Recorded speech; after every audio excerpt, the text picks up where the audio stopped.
Hey guys, today I'm going to cook some shrimp and rice. So let's get toasting.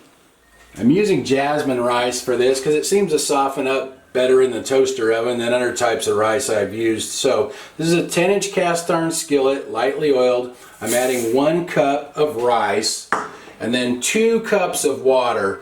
The package calls for 1.5 cups of water, but adding a little extra water seems to work better in the oven in my experience.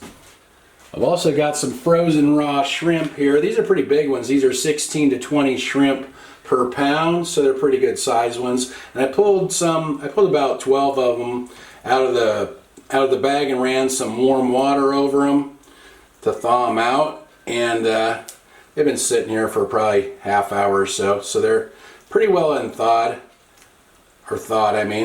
And these are already deveined.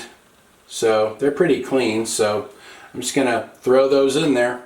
Now I'll season this with a little bit of kosher salt and a little bit of Johnny's seasoned pepper, my old standby.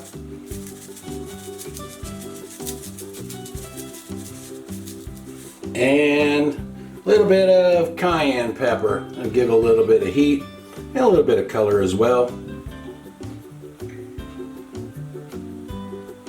Alright, now we'll get that into the toaster oven. I'm setting my oven to bake at 450 degrees Fahrenheit and I'll let you guys know how long this takes. It's been 25 minutes, let's take a look here. That looks good. The shrimp have nice color. I'm going to mix the rice up a bit.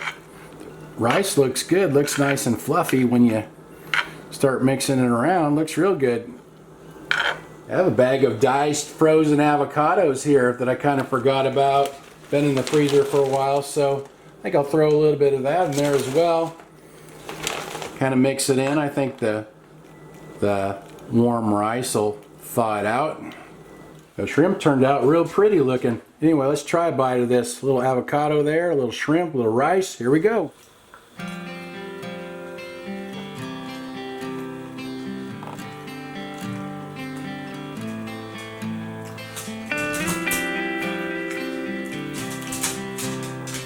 Big shrimp to chew on. That's good though. Avocado goes well with it too. The shrimp are kind of spicy from the cayenne pepper, but it turned out good. I wonder if Annie likes shrimp. I wiped some of the seasoning off so it won't be so spicy there.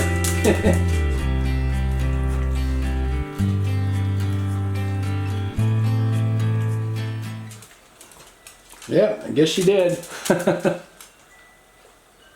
I'm really surprised at how good the rice turns out cooked that way. That's a pretty basic recipe. You could change it around, season it different, or add more vegetables, or do anything you like. Anyway, I'll write everything in the description like usual. Thanks for watching. See you guys next time.